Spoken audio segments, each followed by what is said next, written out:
Vous écoutez Le Salon dans tes oreilles, une balado-diffusion dans laquelle des auteurs, des autrices et des personnalités discutent de leurs livres et des sujets qui animent l'actualité littéraire. Les enregistrements ont été faits lors du dernier Salon du Livre de Montréal.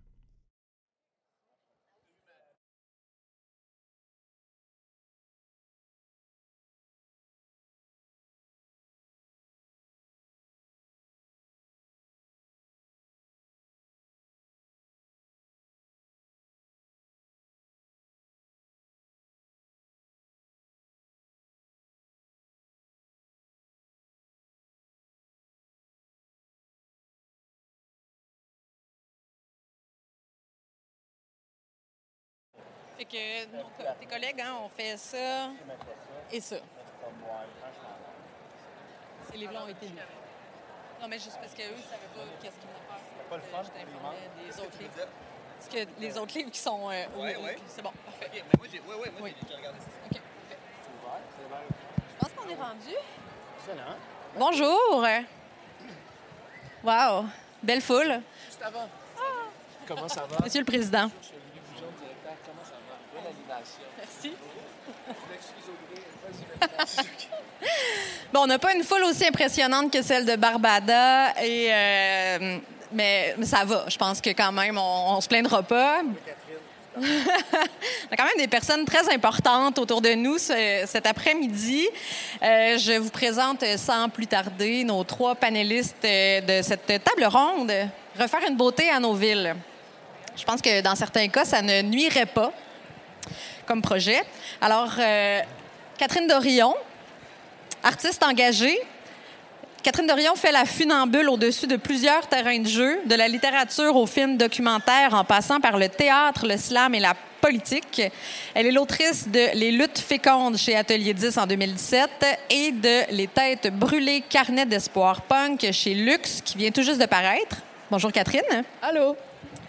François-William Croteau. Vous êtes... on a dit qu'on se tutoyait. Ça vous dérange pas, hein, si on se tutoie, ça va? Alors, François-William Croteau, tu es docteur en études urbaines, en gouvernance urbaine et en gestion des parties prenantes, en plus d'avoir une maîtrise en administration des affaires. Il a été maire de Rosemont-la-Petite-Patrie de 2009 à 2021 et membre du comité exécutif de Montréal de 2017 à 2021. Sous sa gouverne, l'arrondissement a adopté des politiques novatrices de transition écologique en misant sur l'innovation, l'aménagement urbain résilient et la mobilisation citoyenne. Il est l'auteur de « S'adapter, demain, les villes résilientes » chez Québec Amérique. Et mon dernier invité, Laurent Lucier, né en 1982 à l'âge de 8 ans. Et là, je vous lis la biographie de l'éditeur. Donc, c'est pas moi qui ai inventé ça, même j'aurais pas pu faire ça. À l'âge de 8 ans, la lecture de Cros-Blanc le plonge dans un ravissement tel qu'il se jure de devenir écrivain. Un obscur prix sous-régional de la CECM. J'ai fait mes recherches. Est-ce que c'est collégial Montmorency? Est-ce que c'est ça? Non, la CECM, à l'époque, avant que le CSSDM s'appelle comme ça, c'était la Commission des écoles catholiques de Montréal. Ah, bon. Ouais. J'ai pas fait les bonnes recherches. Ça sera pas comme ça tout le long. Puis une victoire au marathon d'écriture intercollégiale achève de sceller cette ambition de devenir écrivain. Il publie une poignée de fanzines, entame une brève carrière de DJ et produit quelques essais sur le paysage avant de devenir fonctionnaire. La littérature est un spectre qui n'aura de cesse de le tourmenter jusqu'à la fin de ses jours. Monument illuminé est son 2e roman, paru aux éditions La Mèche.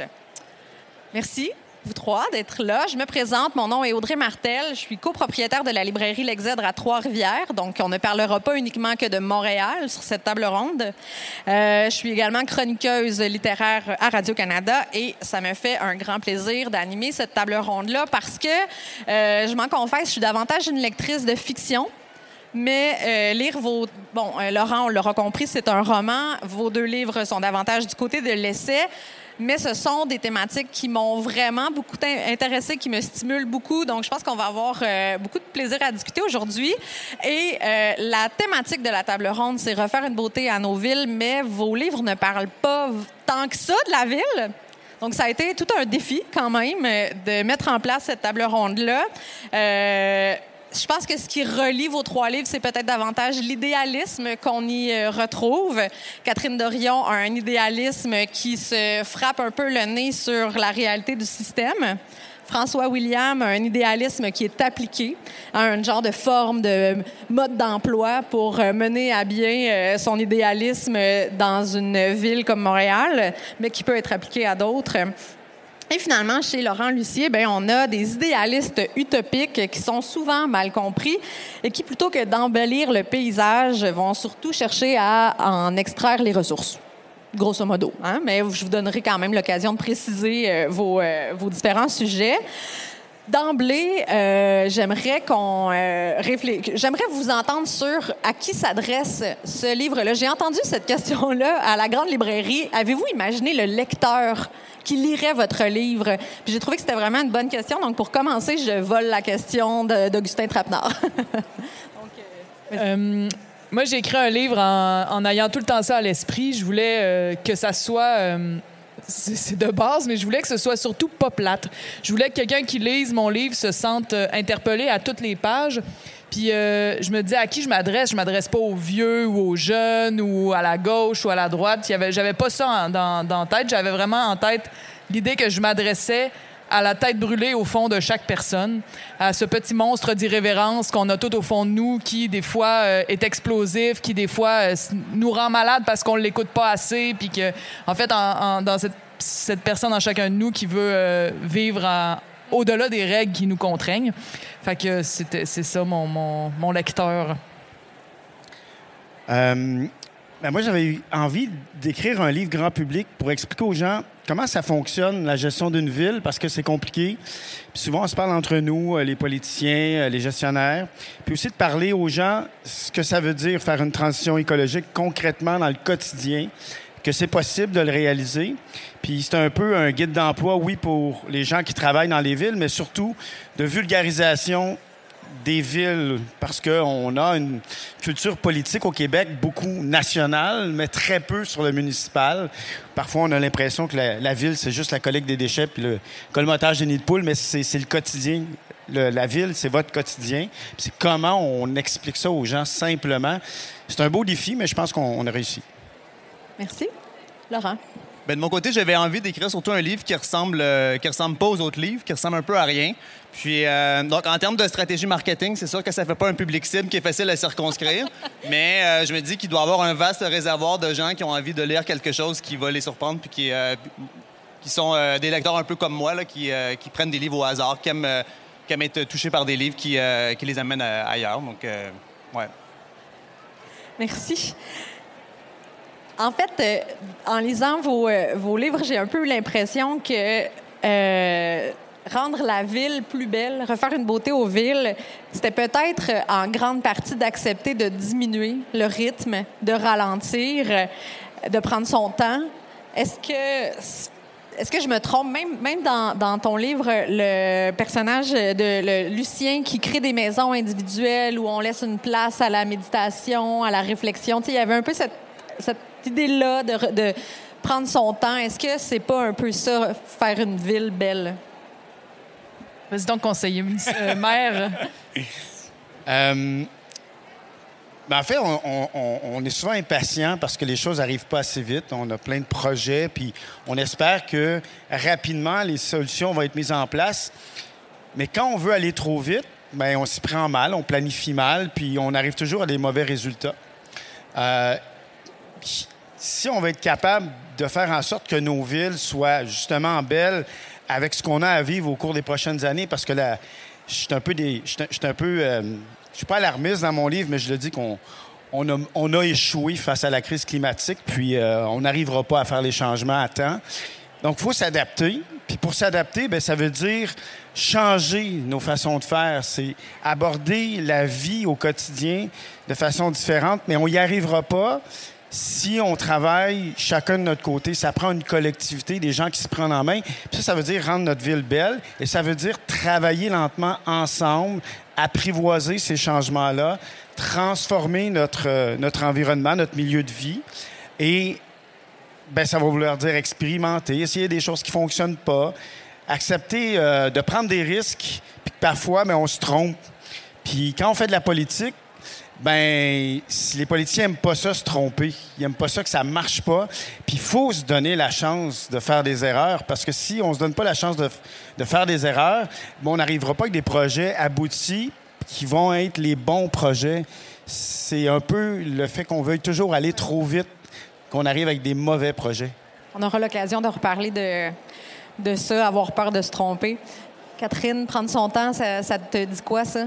Ben moi, c'est un des gros thèmes dans mon livre, mais tu sais, la vie va trop vite, tout le monde le dit. Un des gros désirs qu'on a collectivement et qu'on entend quand on pose la question aux gens, c'est que ça ralentisse, qu'on retrouve le temps de prendre soin les uns des autres, qu'on retrouve le temps de se voir, qu'on soit pas toujours dans l'espèce de machine à saucisses de travail, épicerie, tâches ménagères, puis qu'il reste plus de place pour la vie, tu sais.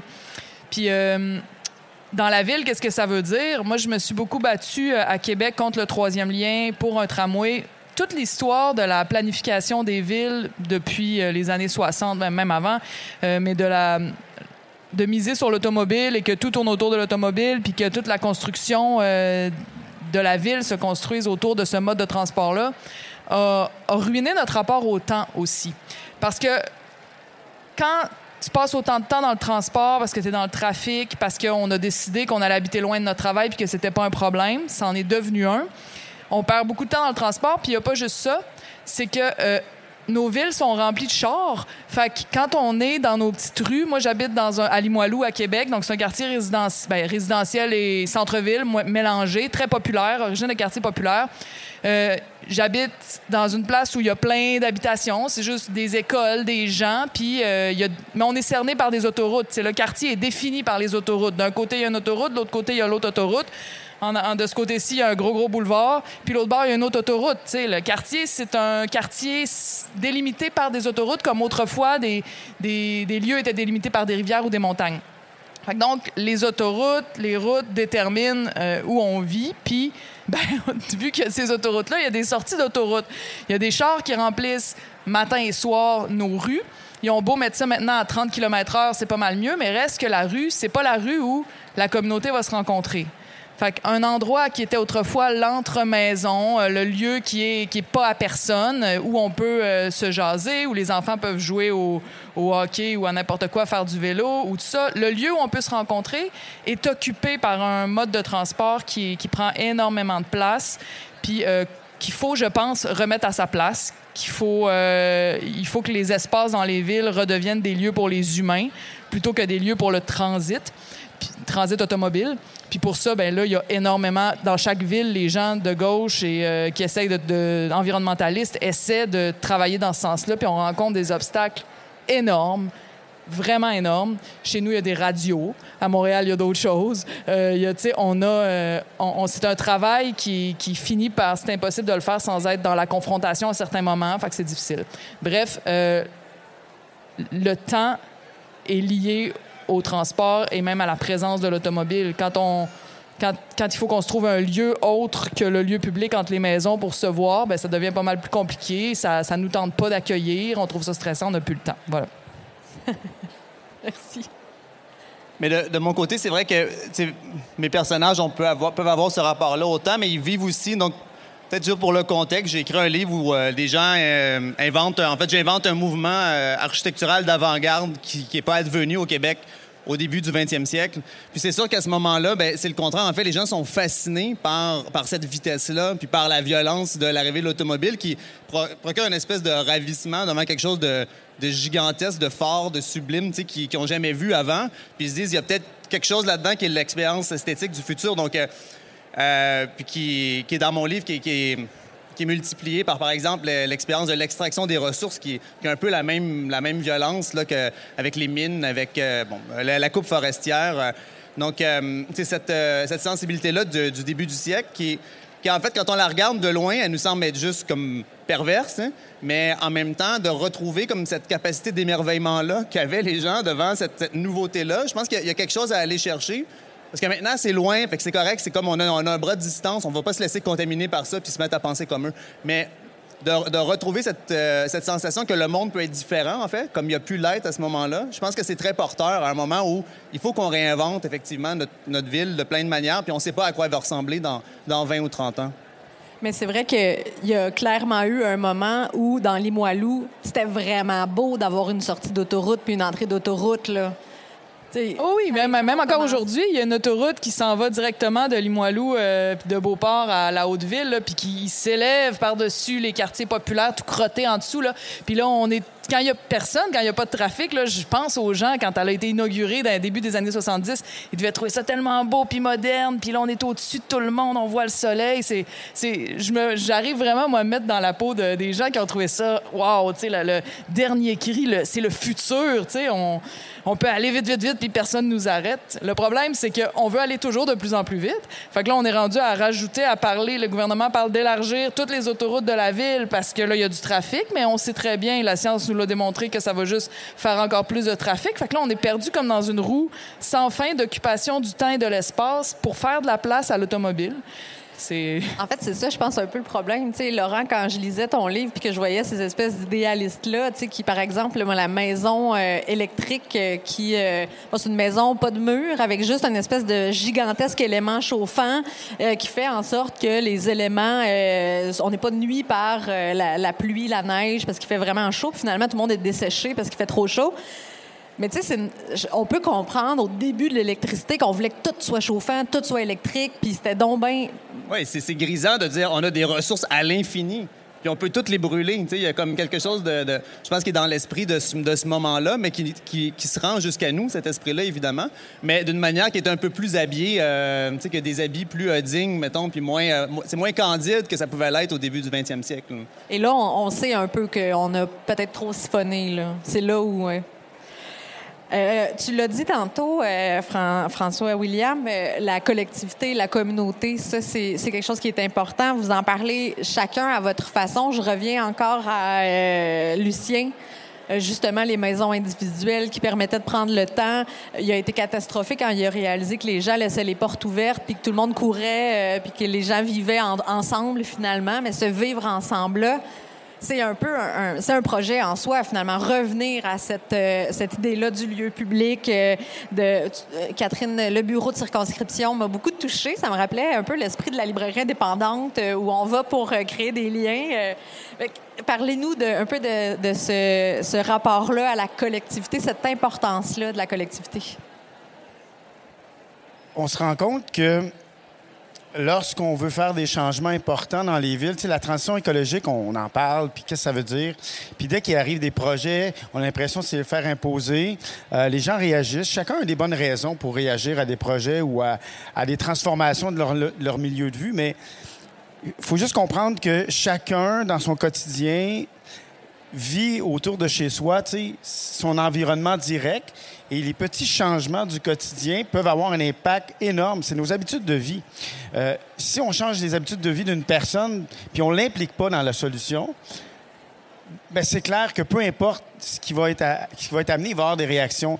Et créer une collectivité, créer un esprit de village, ça peut arriver partout. Mais ça veut dire qu'il faut mettre les gens ensemble. Souvent, dans les grandes villes, ben moi, j'ai l'expérience de Montréal, mais c'est un peu pareil partout. Les gens, on travaille fort, on est chacun de notre côté, on connaît plus nos voisins, on sort plus dans la ruelle pour aller voir les gens, même si on n'a pas de ruelle, d'aller en avant, de parler à ses voisins, d'amener des projets qui font en sorte que les gens font les choses eux-mêmes, qui se réunissent ensemble, qui apprennent à se connaître. Souvent, je parlais aux gens, les fonctionnaires dans l'arrondissement, puis je leur disais, est-ce que vous êtes conscient que dans un carré de maison, il y a plus d'expertise que dans la fonction publique? Si vous mettez tous ces professionnels, ces gens qui ont des connaissances ensemble, c'est une intelligence collective, c'est une ressource incroyable qui est sous-estimée et inexploitée. Si on veut être capable de créer des milieux de vie vivants, bien, il faut que ces gens-là reviennent à travailler ensemble, puis à parler, puis à discuter de solutions concrètes dans leur vie, dans leur quotidien. Puis j'en parle beaucoup dans mon livre. Pour moi, la démocratie participative, c'est pas juste d'aller voter puis donner son opinion sur un budget participatif. Pour moi, la démocratie participative, c'est céder des pouvoirs aux gens pour qu'ils réalisent eux-mêmes les choses puis qu'ils participent à cette transformation sociale et écologique parce que c'est eux qui vont la vivre, c'est nous qui la vivons. Puis ça, bien, c'est un geste infiniment égalitaire et équitable, puis particulièrement dans des milieux de vie où les plus vulnérables vont être ceux qui vont être le plus affectés par la crise climatique. Alors, si on n'implique pas ces gens-là dans la solution, ils vont être isolés. Puis créer des milieux de vie où les gens participent, ça permet aussi de créer des gestes de solidarité, d'aider les gens à sortir de chez soi, de sortir de l'isolement, de lutter contre l'isolement des personnes âgées, par exemple, qui ont peur. Ça permet de réduire l'insécurité dans des milieux urbains. C'est fantastique de mettre des gens ensemble qui fabriquent leur vie, leur milieu de vie. Mais dans un monde où tout va trop vite. Oui, c'est ça. Il y a des. Moi, je suis tellement d'accord. Il faut qu'il y ait aussi des milieux de vie qui sont vraiment évitants. Là, je veux dire, on sait tous quand on est à pied, quand on est prêt à rencontrer d'autres gens, c'est-à-dire qu'on n'est pas pris dans notre auto ou dans notre vie de fou. Quand on déambule, les moments où ça arrive encore, si c'est agréable, s'il y a des endroits où tu peux t'arrêter si tu rencontres quelqu'un, si tu sais, toute l'histoire on sait c'est quoi marcher sur le bord d'un boulevard qui est vraiment que tu te sens super pas bien, ni en été ni en hiver. En été, le soleil tape, en hiver, le vent. Bon, puis il y a d'autres endroits qui sont tellement bien faits, qui te donnent le goût de t'arrêter, comme des espèces de parcs en continu. Tu sais, fait que penser la ville de façon à additionner ces milieux-là, puis en rajouter le plus possible, puis à réduire la circulation, puis bon, laisser de la place pour les humains en chair et en os, c'est primordial, mais effectivement, il y a toute la question du temps. Est-ce que si la ville... Est-ce que ça peut être un moteur de ralentissement, là, c'est une drôle d'expression, mais si il y a plus d'endroits où on peut flâner. Tu sais, moi, j'ai reçu 2 tickets dans mon adolescence pour flânage, puis j'ai vu aussi que... Oh, vraiment? Oui, puis j'ai vu aussi que... je vois aussi qu'on chasse le monde qui ont l'air trop pauvres. On a mis à Québec, il y a eu des périodes où ils ont enlevé des bancs parce qu'il y avait des pauvres assis dessus tout le temps, puis ils étaient tannés de ça. Puis là, il a fallu une mobilisation populaire pour rajouter 2 bancs au coin de cette rue-là. Tu sais, il y a des façons de penser qui sont vraiment étranges. S'arrêter et ne rien faire, c'est bizarre. C'est louche, mais en même temps... Mais donc, est-ce que si on essaie de mettre dans la tête de tous ceux qui prennent des décisions, et aussi des gens qu'il faut qu'ils se mobilisent des fois, que non, en fait, on veut flâner. Promouvons... C'est correct, ça? C'est une même qu'on dit ça? En tout cas, promouvoir le flânage. Oui, c'est comme ça. Le flânage. T'sais, essayons de faire en sorte que le monde flâne. Qu'est-ce qu'on prendrait comme décision si ça devenait un début au top de la liste? Là, clairement, tout le monde est en burn-out. Bon, j'exagère, mais je veux dire, tout le monde vit trop vite. Ce désir-là est exprimé souvent. Comment on fait pour que les lieux dont on prend soin ou qu'on propulse ou tout ça donnent envie de ralentir ou soit parfait pour ça si l'envie t'en vient, que les gens aient plus envie de prendre des marches, de déconnecter de leur téléphone pour aller dans une réalité qui est belle, plus invitante. Est-ce que ça peut avoir un impact? Moi, je pense que oui. Je sais que sur moi, c'est un impact. Quand les endroits sont agréables, j'ai le goût de flâner. S'il y a un parc sur le bord de la rivière, on s'arrête-tu un peu ici? Puis là, finalement, si on est samedi, on peut passer un bon bout alors qu'on pensait rentrer à la maison. Il y a ça. Mais c'est sûr que ça peut pas suffire, t'sais. Que le capitalisme qui s'empare de notre temps, ça aussi, il faut aménager, il faut lutter contre ce qui fait qu'on n'a pas de temps. T'sais. Ça, c'est toute une autre affaire. Puis là, ça, c'est plus la job des politiciens de la ville ou des penseurs de l'urbanisme. Là. Merci. Mais la flânerie, ça me fait penser... Je lisais récemment il y a comme un petit texte de Georges Sand. Je me disais, je suis au Salon du Livre, c'est l'occasion de citer Georges Sand. Elle est en dédicace, d'ailleurs. Oui, d'ailleurs, aussi.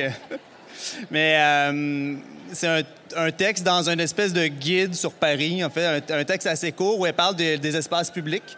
Puis elle s'émerveille, puis je pense que ça devait être assez à contre-courant. Le 19e siècle, c'est pas un moment où les gens aiment tant que ça leur ville, en fait. Là, c'est un moment quand même où la ville, c'est plus une source de violence puis d'angoisse qu'autre chose.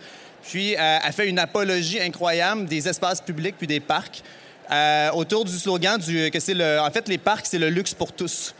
Parce que, puis à un moment où les gens n'ont pas les moyens de voyager, comme aujourd'hui, les gens voyagent, c'est une affaire de rien, mais les gens, ils connaîtront jamais les paysages pittoresques de l'Espagne et de l'Italie, ils verront jamais les Alpes, mais on peut leur offrir une copie. Puis ça va être, en fait, juste qu'ils puissent voir une copie des Alpes dans un parc, c'est déjà extraordinaire, c'est le luxe pour tous. Puis que la ville, en fait, permet cet accès à cette beauté-là. Mais c'est intéressant parce que 19e siècle, flâner, c'était montrer qu'on n'était pas obligé de travailler. Et ça, c'était bien vu. Et là, maintenant, flâner, c'est « Hein, tu travailles pas. T'es pas workaholic, ça va pas bien. » Il y a quand même eu tout un revirement de valeurs auxquelles on devrait peut-être revenir. Mais là, on s'éloigne. Laurent, on parle de la ville, mais on est plus dans les régions quand même. Dans ton livre, on est là où les ressources sont. pourquoi dans les régions. Mais d'emblée, si on essaie d'imaginer un mouvement d'avant-garde architecturale, on l'imagine au début du siècle, on l'imagine dans un environnement urbain où il va y avoir des gens éduqués. Mais en fait, c'est super plate si on le fait comme ça parce que ça va donner une histoire, grosso modo, qu'on connaît déjà. Fait que juste de faire un déplacement d'espace, en fait, ça permet d'inventer des nouvelles histoires, ce qui est déjà, je pense, une chose importante. Mais assez rapidement, dans ce projet-là, je pense que si j'avais fait le mood board du livre, là, ça impliquait comme Le Corbusier rencontre Claude-Henri Grignon. Il y avait vraiment cette vision-là de structure démesurée dans un environnement un peu terroir. Puis ce contraste-là me semblait comme juste riche. J'avais envie de tester qu'est-ce qu'il y avait à faire avec. François William, les villes sont les premières touchées par les changements climatiques. Tu l'expliques bien dans ton livre. Quand on pense à ville, on pense bien sûr à Montréal, mais pas que. Est-ce que tu penses que les changements que tu proposes, que tu présentes dans le livre, ont le potentiel d'être applicables dans des plus petites villes de région comme Trois-Rivières? Attends, je vais prendre des notes. Bien, en fait, tu sais, mon livre, c'est pas un guide pour dire comment aménager une ville comme Montréal et autres. J'essaie de vulgariser comment on amène des transformations. Pour moi, l'innovation, j'en parle beaucoup dans le livre, ça vient pas nécessairement de la technologie ou de l'équipement technique. Souvent, quand on pense innovation, on met ça automatiquement à technologie. Puis il y a beaucoup de gens qui s'imaginent « Ah oui, les technologies vont nous aider à nous sauver, ça va résoudre tous les problèmes ». Le problème fondamental dans nos villes et dans toutes les organisations, c'est comment on prend la décision. C'est le processus de réflexion derrière l'action qui manque, le temps de planifier. Et si à chaque fois, on met en place les mêmes processus décisionnels, bien, on va arriver au même résultat. Puis si on veut changer notre façon de faire puis d'arriver avec des résultats différents, bien, ça veut dire qu'il faut changer nos processus décisionnels. Puis c'est de ça que mon livre parle. C'est comment on part d'un processus qui est inadapté à la crise climatique, puis on le rend plus agile pour s'adapter rapidement. Pendant la pandémie, on l'a vu, personne n'était prêt. Pour moi, c'était une générale pour nous expliquer comment on n'était pas prêt à faire face à une crise comme celle-ci. Bien, ce qui s'en vient, ça va être pire. Puis si on ne change pas notre façon de prendre les décisions pour être plus agile, flexible, puis permettre aux gens de rapidement prendre des décisions, bien, on va arriver au même maudit résultat, c'est-à-dire élargir les autoroutes. Puis je prends un exemple bien simple, juste pour expliquer, puis ça s'applique à toutes les villes. Récemment, on expliquait les coûts astronomiques qui vont incomber aux villes. On parle de 10 milliards sur 10 ans auprès des villes, que ça va être des coûts importants. Puis on disait, bien, il va falloir grossir notre réseau d'égouts pour absorber les pluies. Bien, c'est la même réflexion que les autoroutes. S'il y a de la congestion, à chaque fois, on dit on va élargir les autoroutes, ça va décongestionner. C'est la même chose pour la pluie. Il faut revoir notre façon. Ça ne sera pas une solution parce que la pluie va toujours... Il faut qu'elle rentre dans le sol. Il faut déminéraliser nos villes. Il faut revoir la manière dont on a relation avec l'espace public. Il faut que les gens se réapproprient cet espace-là puis que ça soit un environnement de beauté. La nature, on l'a sorti de la ville à une époque en se disant c'est laid, la nature, c'est sale. On a bétonné, on a asphalté partout. Résultat, quand il y a des pluies énormes, bien, ça s'en va dans les égouts puis ça déborde. Il faut ramener nos villes à l'origine de ce qu'elles étaient, des lieux de vie des gens qui plantaient des légumes en avant de leur maison, qui faisaient que c'était un milieu vivant. Puis ça veut dire enlever de l'asphalte et du béton à profusion. Puis ça, c'est pas propre à Montréal et à Trois-Rivières. Moi, je suis un gars de Terrebonne. Puis Terrebonne, c'est la même chose. Il y en a partout de l'asphalte puis du béton. Il y a des solutions qui peuvent être appliquées partout. Puis ça, bien, ça passe par les processus de base. C'est comment on prend la maudite décision pour y arriver. Dans ton livre, Laurent, il y a un des personnages qui dit, je me souviens pas du début de la phrase, là, mais une volonté humaine implacable, dotée d'une force sans limite, capable d'imposer n'importe quelle forme au paysage. C'est un peu ça, en partie, le but de certains de tes protagonistes, de dompter, de minéraliser, de sucer tout ce que la ressource peut amener, quitte à même quitter le pays lorsqu'il n'y aura plus de ressources. Est-ce que tu veux en parler de ça? Mais qu'est-ce qui m'a amené là-dessus aussi, c'est que je pense que la question de la relation à la nature est super importante, puis elle se pose d'une manière vraiment criante en ce moment, entre autres parce que tu sais, pendant des années, on pourrait remplir comme un salon du livre au complet de livres qui chantent les beautés de la nature, puis de poésie sur les oiseaux et les... on a des siècles de livres là-dessus, puis je sais pas à quel point ça nous a où ça nous a mené, en fait, de chanter les beautés des oiseaux. Peut-être que ça a plus incité les gens à aller s'installer sur le bord d'un boisé en troisième baigne de banlieue, ou... je veux dire... Puis je pense que maintenant, la nature nous apparaît... En fait, la relation avec la nature, c'est devenu pas mal plus compliqué. C'est devenu, tout d'un coup, être en relation avec la nature, ça devient comme une question de quantité de CO2, puis de pH de l'océan, puis c'est comme... C'est plus simple, en fait. C'est plus juste regarder les chevreuils, puis regarder les fleurs, tu sais. Puis le fait que la nature soit plus comme un décor pittoresque dans lequel il y a des belles choses qui peuvent se passer, mais que ça soit comme la relation à la nature, c'est la condition de notre survie, en fait. Ça crée cette relation-là qui est tellement complexe, sur laquelle on n'a pas beaucoup de fiction, je pense. Il y a je pense qu'il y a des histoires à raconter qui partent de ce rapport-là à la nature, puis ça va être des histoires qui vont nous amener ailleurs. Ouais. Donc, pour moi, de faire des histoires d'exploitation des ressources naturelles, il n'y en a pas tant que ça. Il y a un salon du livre au complet qu'on peut faire sur les poèmes sur la beauté des oiseaux, mais il y a un tout petit salon à côté de poèmes de mines puis de coupes. Il y a quelques bons livres qui parlent de l'exploitation des ressources naturelles, mais je pense qu'on doit interroger toutes ces relations-là complexes avec la nature. Ça me semble très fertile puis nécessaire au moment où on doit la réinventer.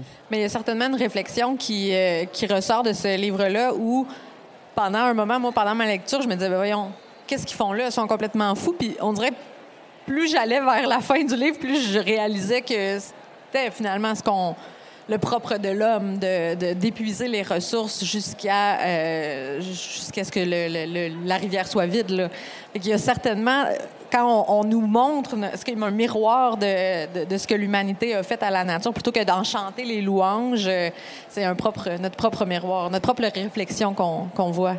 Mais ça montre aussi, tu sais, je sais plus, la citation que tu ressortais sur la volonté implacable, puis les moyens... ce qui est fascinant, c'est l'ampleur, la mégalomanie, mais aussi les gestes incroyables qu'on a fait sur le territoire, même ici, qui sont comme sans commune mesure avec quoi que ce soit d'autre. Moi, je suis fasciné par le canal de Beauharnois, puis on a comme rajouté on a comme fait un fleuve Saint-Laurent à côté du fleuve Saint-Laurent. Les mines à Thetford Mines, c'est quelque chose d'incroyable. On a pris un lac, on l'a juste changé de place pour aller creuser en dessous. Donc, si on était capable de faire ça, je pense qu'on peut faire beaucoup de choses aussi. C'est de retrouver comme cette espèce de démesure-là, en fait. Puis, c'est le goût de la démesure, je pense, que je voulais ressortir, puis qu'on remet dans le contexte d'une période, mais qui peut nous alimenter vers autre chose. Je reviens un peu sur le mode de gouvernance municipale. Catherine, tu disais dans ton livre que Taschereau était un laboratoire. Ça m'a quand même un peu fait penser au laboratoire qu'a été d'une certaine façon Rosemont la petite patrie. Est-ce que, Catherine, tu as réfléchi avant, après, pendant au fait que si ton passage en politique s'était fait dans un gouvernement de proximité, au conseil de ville, mairesse d'arrondissement, je ne sais pas si ça existe à Québec, est-ce que tu penses que tu aurais pu te sentir... voir plus de concret dans ton rôle de politicienne?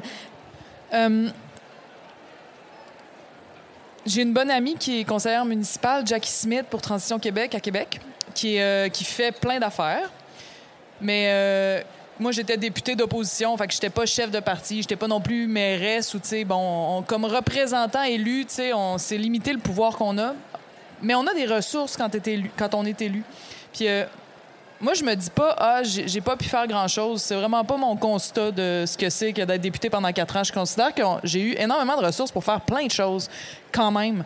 Puis que, tu sais, les gens disent souvent, ça sert à rien parce que tu peux rien changer. Ouais, mais si tu as le goût de faire quelque chose, c'est quand même, quand tu es élu, tu restes une personne avec un bureau, 4-5 personnes qui travaillent là au provincial, en tout cas, c'est ça. Tu sais, nous, on avait des centaines de milliers de dollars par année à dépenser comme on voulait, d'autres centaines de milliers de dollars par année à donner aux groupes communautaires, d'actions bénévoles. On avait de quoi payer 3-4 personnes à temps plein. Tu sais, c'est quand même hot, là. Je veux dire, puis là, on est là, on nourrit le bien commun, selon ta vision, tu sais. C'est quand même vraiment extraordinaire. S'il n'y avait pas toute cette obligation à faire plein de choses qui n'ont pas de sens, qui font partie de la vie politique, Moi, j'aurais eu juste du fun pendant mon mandat. Mais j'ai quand même réussi à dégager, puis j'en parle dans le livre quand je parle de ce qu'on faisait au bureau de comté de Tachereau, à dégager un espace assez intéressant pour faire des choses que je considère puissantes politiquement. À ma petite échelle, à la petite échelle de notre bureau, la petite échelle d'un comté, d'un ramassis de quartier au centre-ville de Québec. Mais qu'est-ce qui fait... Tu parles beaucoup des processus de décision, puis de comment les gens peuvent se sentir impliqués et être vraiment impliqués. Moi, c'est vraiment la base de mon désir d'implication, c'est que généralement, l'impression est assez répandue que ça se décide au-dessus de nos têtes puis qu'on a très peu de pouvoir. Puis que pour en avoir un tout petit peu, il faut que tu te mobilises puis que tu ruines ta vie puis ta santé mentale. C'est juste trop dur pour avoir trop peu d'impact. C'est pas un constat qui est erroné, là. Ça, c'est répandu dans la société puis je pense que le monde voit clair quand il voit les choses comme ça. Fait que, qu'est-ce qu'on peut faire? Moi, je me disais... un truc qui est pas concret, genre nous avons pris telle décision et nous avons empêché tel truc dans le comté. Oui, on a réussi des choses comme ça. On a classé une église le diocèse voulait la démolir, elle était super emblématique dans le quartier. On a poussé pour qu'elle soit classée. On a fait plein de petites choses comme ça. Mais comment on orientait notre action? C'était quoi, genre, notre objectif chaque fois qu'on se demandait est-ce qu'on met notre énergie là ou non au bureau? On s'est dit, la force de la communauté, la force politique du nombre, c'est la seule qui est de notre bord. La finance n'est pas de notre bord. Le lobby du pétrole n'est pas de notre bord. Le lobby de l'automobile électrique n'est pas de notre bord. Les médias comme système, là, je parle pas des journalistes, mais le système médiatique n'est pas de notre bord. Ça va pas super bien. C'est super difficile. Puis on est pogné dans l'opposition à aller têter des ministres puis à avoir aucune prise sur les faire changer d'idée ou non. Fait que qu'est-ce qu'on a comme pouvoir, comme puissance? La force du nombre.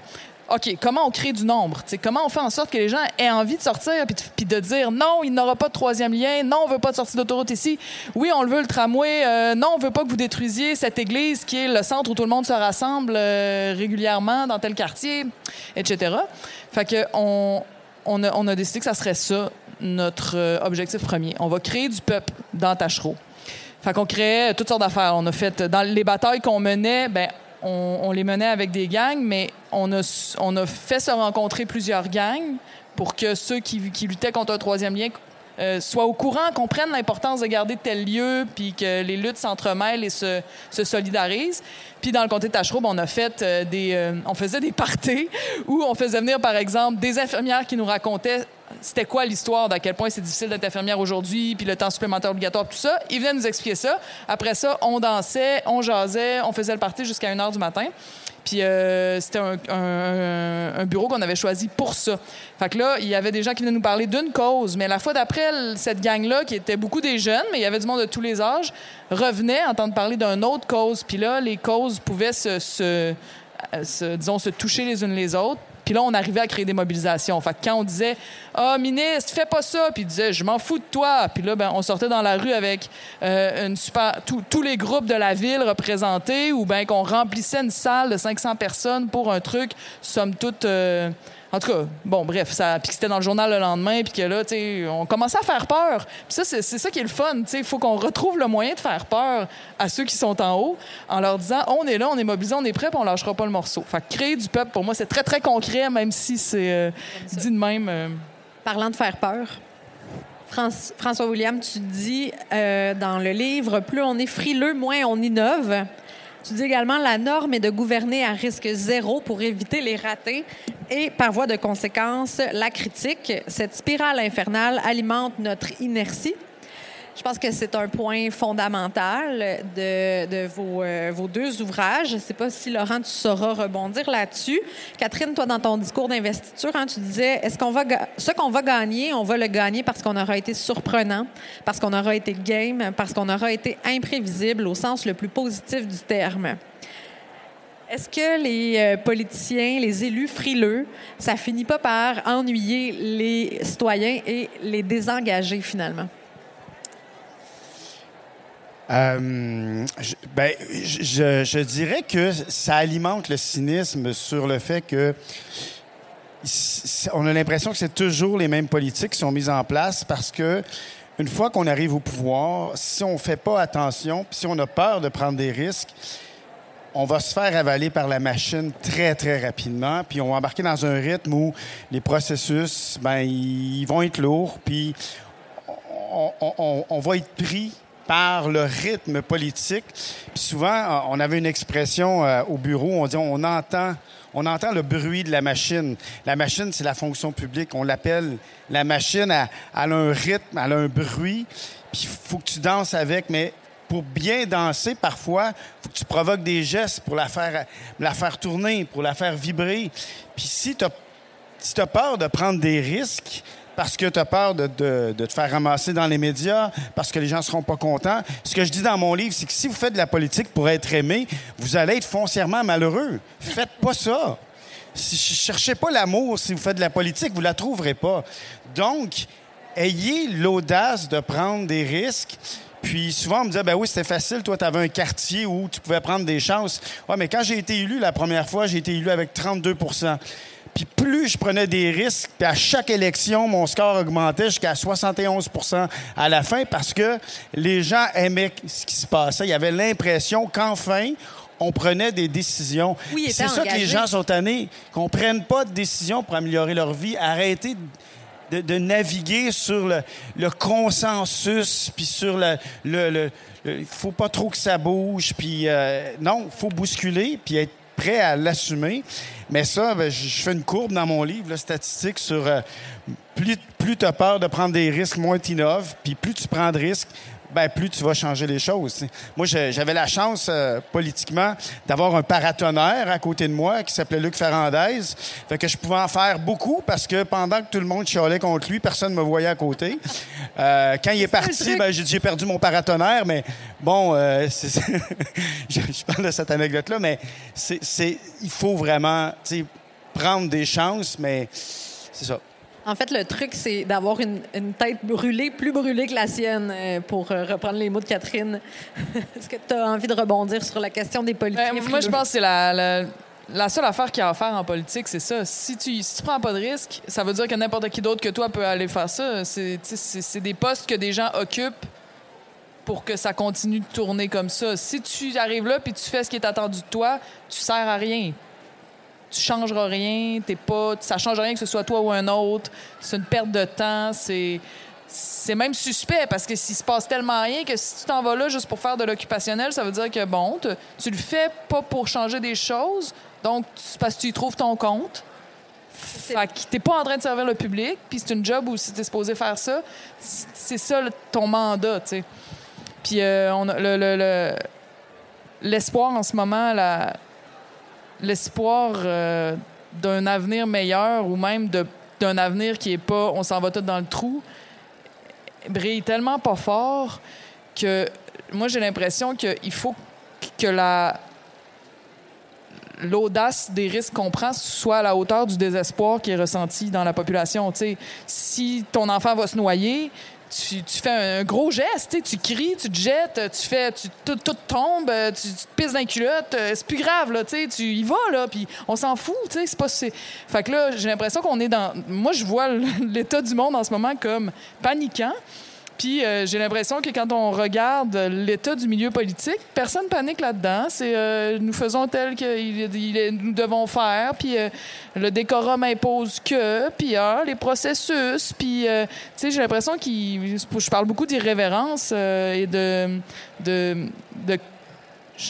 j'appelle à casser la baraque pas mal plus que ça, tu sais. Je pense que en prenant des risques, déjà, bon, donc toi, tu as probablement été le paratonnerre de quelqu'un d'autre, tu sais, je veux dire, dès qu'on va plus loin que d'autres, ben on permet à d'autres d'être dans le sillage aussi, surtout quand il n'y a pas grand monde qui le font, tu sais, fait que quand les gens disent « Ouais, ça donne pas vraiment le goût dans la politique, ton parcours », je dis « Ben, en fait, je trouve pas que des gens qui ont pas envie de prendre de risques ou qui y aillent, tu sais, si ça te fait peur, c'est correct, vas-y juste pas. Si ça te fait peur, vas-y surtout pas, tu sais. Mais si t'es une tête brûlée, si t'as le goût de vivre des affaires extrêmes, tu sais, il y en a au Québec là qui sautent d'une montagne dans une espèce de petit suit de cureuil volant là. Il y en a qui aiment ça prendre des risques dans la vie, puis qui aiment ça genre vivre des aventures extrêmes, ça existe. On le sait qu'il y en a. Ben moi je trouve que c'est ce monde-là qu'il faut qu'il y ait en politique, puis en ayant à l'esprit, évidemment, que, bon, oui, il y a plein d'autres mondes qui vont t'aider. Ton courage doit être appuyé par de la science, des connaissances, mais ça, il y en a full le monde prêt à venir te dire oui, c'est la bonne affaire, vas-y, tu sais. Quand les scientifiques sont rendus plus rock'n'roll que les politiciens, tu sais, c'est parce que les politiciens sont drabes en crise. Laurent, il n'y a pas énormément de politiciens dans ton livre. Non, mais il y en a quand même plusieurs. Là. Il y a quand même un ministre du gouvernement du gouvernement du CEP, non? Pas du CEP, qu'est-ce que je dis là? Duplessis, merci. Ouais, oui. Ça marche pas dans ma tête aujourd'hui. Duplessis, merci. Ouais, donc, il y a un peu de politiciens, mais je pense que mettre des politiciens de l'avant, c'est comme complètement autre chose. Sauf s'ils font des sauts en habit d'écureuil. Moi, j'ai quand même pensé à quelqu'un, mais on en reparlera après. Je trouve que... J'imagine qu'il n'y a pas beaucoup de monde qui se lance en politique dans le but d'être des politiciens frileux. Là. J'espère qu'ils constituent une minorité, mais je pense que vos 2 livres racontent aussi quand même, je sais pas, peut-être, mais qu'est-ce qui les rend frileux aussi. Puis c'est ce qui est assez... c'est ce qui est plus troublant, en fait. Là. Bien, j'ai peut-être une explication de ce qui les rend frileux. François William, tu dis le système politique largement tributaire de l'opinion publique. Et Catherine, tu dis les politiciens ont quant à eux toutes les misères du monde à imposer un thème qui n'a pas été retenu par la classe médiatique. Je pense que les médias font partie de ce qui rend les politiciens frileux. Parlons-en du rôle des médias qui peuvent être à la fois des moteurs et des douleurs. C'est ça. Avez-vous envie d'en parler ou? Mon Dieu. Ça achève. Oui, mais en fait, tu sais, aujourd'hui, moi, j'ai pas envie de lancer la pierre sur les artisans qui veulent essayer de faire leur travail. C'est le système dans lequel ils sont pris aujourd'hui qui fait en sorte que parfois, même souvent, ils sont forcés de prendre des raccourcis parce qu'il faut qu'ils écrivent ou qu'ils fassent un reportage dans un temps qui fait pas de sens. Ils n'ont plus le temps de faire de l'enquête, d'aller chercher l'information, puis de la comparer avec des faits, puis de la comparer à la science, puis d'aller chercher un contrebalancier d'une information qui leur est garochée comme ça. Aujourd'hui, souvent, les articles, ça va être, ils donnent l'opinion du parti qui annonce quelque chose, ils donnent l'opinion de l'opposition, puis, faites-vous une tête avec ça. Puis là, est où la vérité dans ça? Sont où les faits? Ils n'ont pas le temps. Ils n'ont pas le temps de le faire. Donc, ça, je le comprends. L'autre chose aussi, c'est qu'on est pris dans un système politique où, si tu n'es pas dans l'espace public, tu n'existes pas. Donc, il faut que tu sois... Les gens cherchent la reconnaissance, puis ils cherchent à tout prix à toujours annoncer ce qu'ils vont faire. Et puis là, ils cherchent l'attention. « Hey, j'ai quelque chose à annoncer. » C'est un rythme de fou de « Hey, c'est quand la prochaine annonce? Hey, on a-tu quelque chose à annoncer? Une conférence de presse pour ci, une conférence de presse pour ça. » Tu peux-tu juste le faire? Puis les gens qui sont concernés par ta mesure, ils vont être heureux, puis ils n'auront pas besoin que ça soit dans le journal. Ils vont le vivre.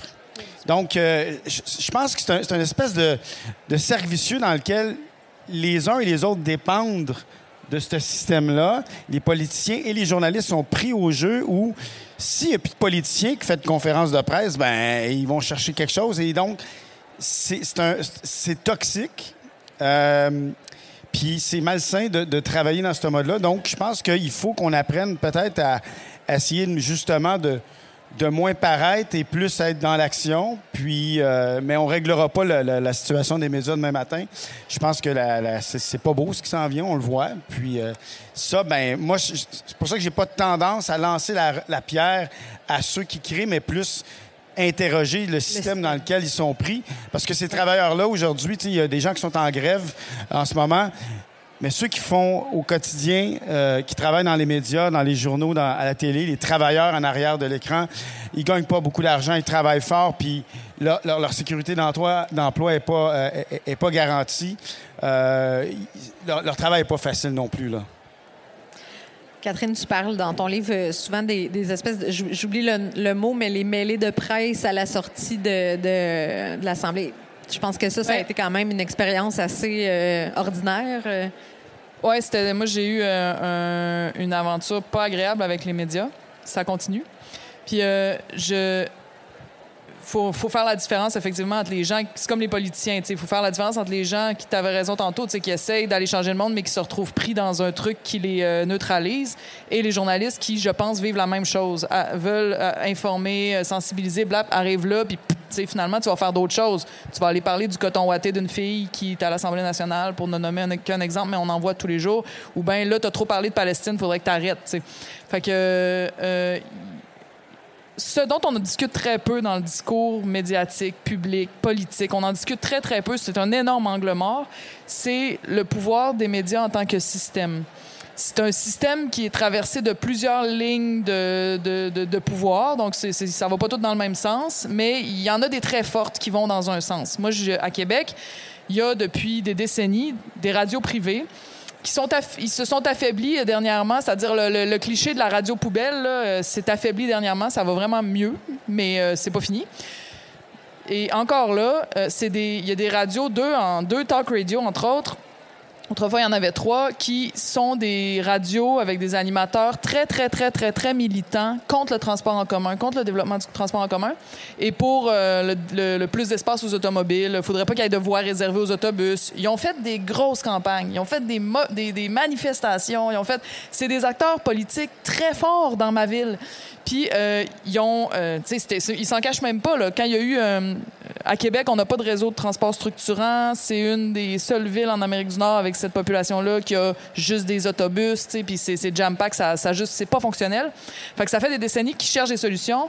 Puis à chaque fois qu'il y a une solution qui arrive, qui est proposée puis qui est sur le bord de se passer, il y a une campagne. Fait que là, à un moment donné, je sais plus ça fait combien de temps, là, ça fait plusieurs années, avant l'idée du tramway, les animateurs de radio mettaient directement sur Twitter, genre « Hey, toutes les radios de Québec, on s'unit contre ce projet de cave-là. » Puis là, « Ouais, OK. » Puis là, tous les matins, pendant des heures, tu sais, tous les après-midi, c'est... tous les arguments, finalement, fabriquent de l'opinion.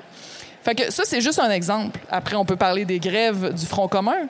Il va y avoir des commentateurs, des acteurs du monde des médias qui n'iront jamais informer la population sur qu'est-ce que vivent ces travailleurs-là. Pourquoi ils demandent plus? Qu'est-ce qu'ils veulent exactement? Ils vont aller chercher des clichés qui les font mal paraître. Ils vont parler des pauvres parents pris en otage, des pauvres enfants qui sont arrêtés. Puis ils vont focusser là-dessus, puis ils vont montrer une version tronquée de la réalité pour diaboliser des gens qui luttent pour des intérêts qui ne sont pas les leurs.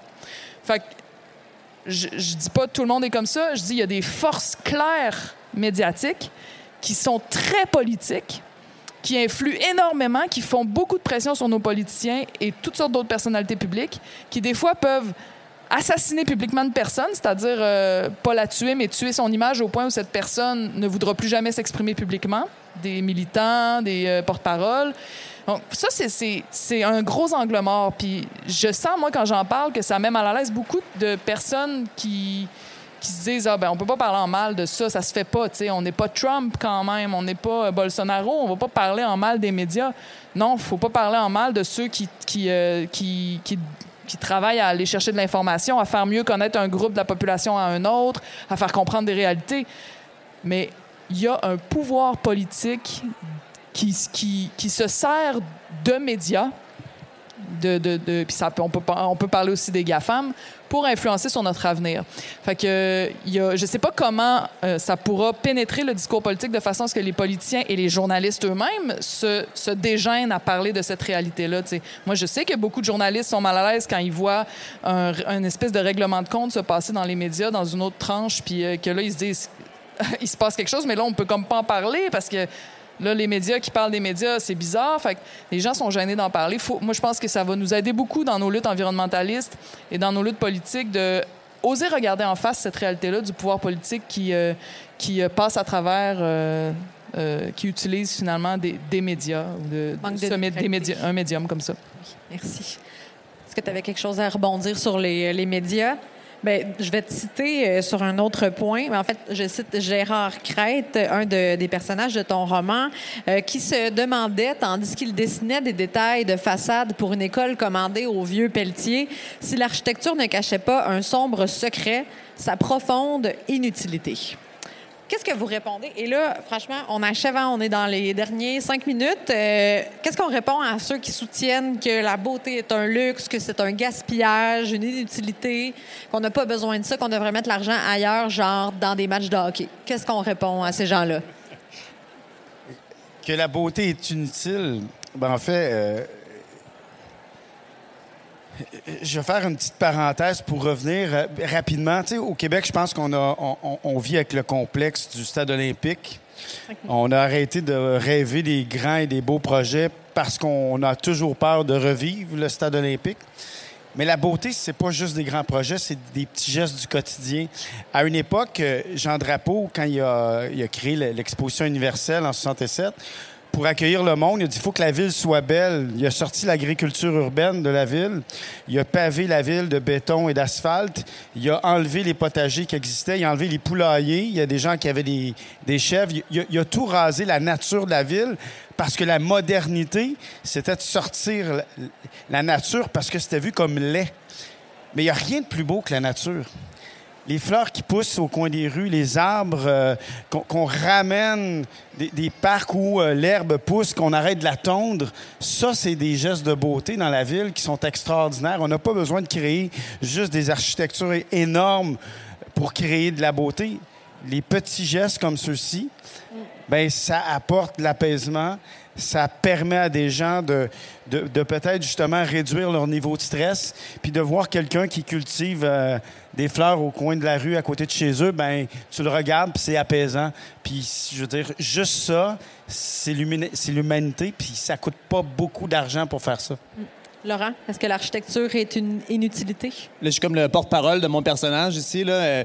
Mais je pense que qu'est-ce que Gérard Crête constate, c'est peut-être moins l'inutilité de l'architecture que sa banalité aussi, parce que l'architecture, c'est souvent, en fait, il y a comme une gloire éternelle de l'architecture avec un grand A, mais il y a beaucoup d'architecture avec un petit A. Puis je pense que dans le livre, il se rend au point où il se rend compte qu'il va avoir beaucoup d'architecture avec un petit A dans sa vie.